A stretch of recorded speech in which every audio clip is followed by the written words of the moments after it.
Thanks for that. All of your statements actually brought up a bunch of different things, questions in my mind. Now that you all have gone from a traditional reporting over to blogging, has your appreciation of what these guys and me are doing, has it changed any? Do you have a different perspective on bloggers today than you had before you got involved with blogging?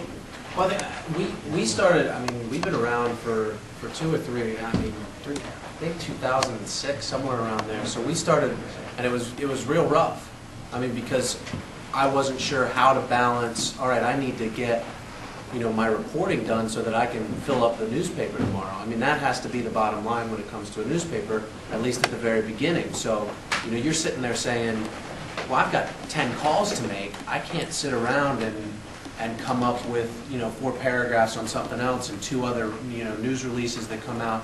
So I think in terms of workload, I don't think a lot of people realize the time and effort that goes into what's going on. But at the same time, that's kind of a double-edged sword for reporters, because, I mean, I'll be the first to say, suddenly, I mean, Shadplank will go blank for a couple of days, just because the reality is, if I'm working on a story, I just physically might be out reporting. I don't have the time to sit down at a computer and do stuff like that. So how many bloggers have had their blogs go blank for a couple of days because you had to make a living?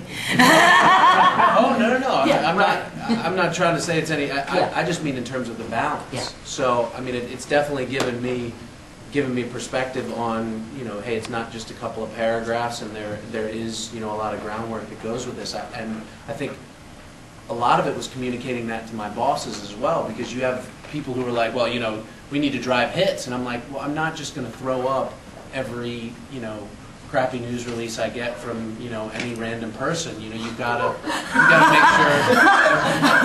sure. Y'all hearing that over there, all you campaign people? Are y'all hearing that?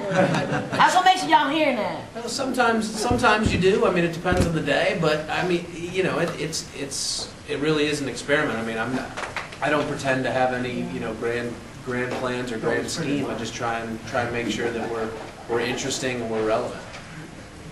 So ours is a little bit different of a situation where we have made, so my colleague Roz and I have sort of made a decision, I guess, that we would blog every single new ad, for example, during the campaign, which is a lot.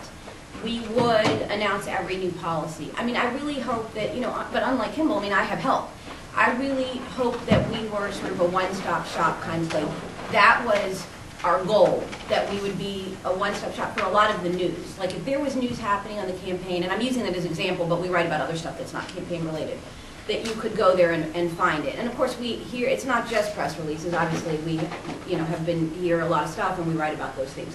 So, I'm not saying there haven't been hours and hours that have gone by that there hasn't been anything, but our goal was to prevent that from happening. And there, especially during the campaign, there was so much to put on there that it actually was what he was saying, which is, oh God, how do you have time to do both things? So, Roz and I solicited help from other folks, but everybody's doing their thing, and if it's not their first priority, it's not their first priority. And for us, there was 2 of us that really made that our priority. And so, it's tough. I mean, it's just a balance to do everything you have to do, just like you were saying about other things. The other big difference that, for me anyway, that blogging has been very different for me is to really try to write differently than we do in the paper. I mean, very, very differently. To be just more conversational and casual and, a little snarky and a little whatever. So that has been sort of a learning experience for me, how to do that. Or I guess I know how to do it, but just that you're allowed to do it. Because, we're not allowed to do it in the paper. Are you laughing at me or something behind me? What I'm thinking about is exactly what you're sitting there talking, and he's trying to find your blog on Washington Post. Oh, yeah, it's really hard. If you don't have it bookmarked, you can't find it. Same thing with the Shadplank. I think all of our blogs are like that. Yours comes up. Can I tell you where to go? Yeah. We do it to you. Yeah, well. To the left on the bar at the top, politics. It should come up, put VA, and then it should come right up. I mean, it won't come up, you have to click one more. Sure. Right there. Virginia Politics is the one. But that's actually a great point that Anita raises and that these guys have to deal with in terms of the placing on our company's website. When I started Decision Virginia, it was just a WordPress site. And it was easy to get to. It was WordPress.com site. Remember we talked about that earlier, about free websites? But it was, so it was just NBC12.wordpress.com, and I got all kinds of hits to WordPress that did not register at all on NBC12.com. And so I was bragging to my bosses about the fact that I was getting all these hits, and then our corporate web guy came in and he said, well, it's great that you're doing all that, but it doesn't do us any good through NBC12.com. So we had owned the URL decisionvirginia.com. We merged that into the website, but then I also had to put it into a, so this is just the plain old WordPress site, but if you go to decisionvirginia.com, you'll see what they did to my blog. They put it in a frame. They put it in a frame. They put it in a frame on the website. So that every time you log on to decisionvirginia.com, it now gets... They put it in an iframe. Look, scroll down, you'll see it.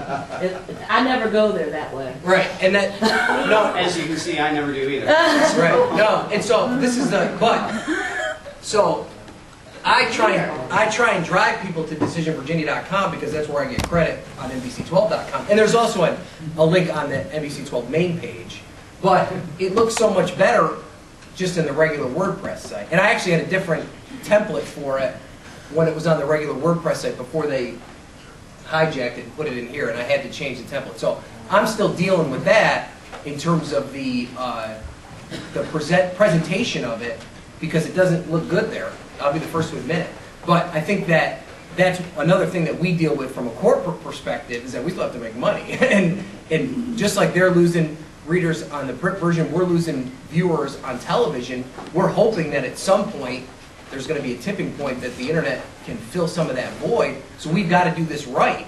So this is kind of the transition process that we're dealing with. How do we have,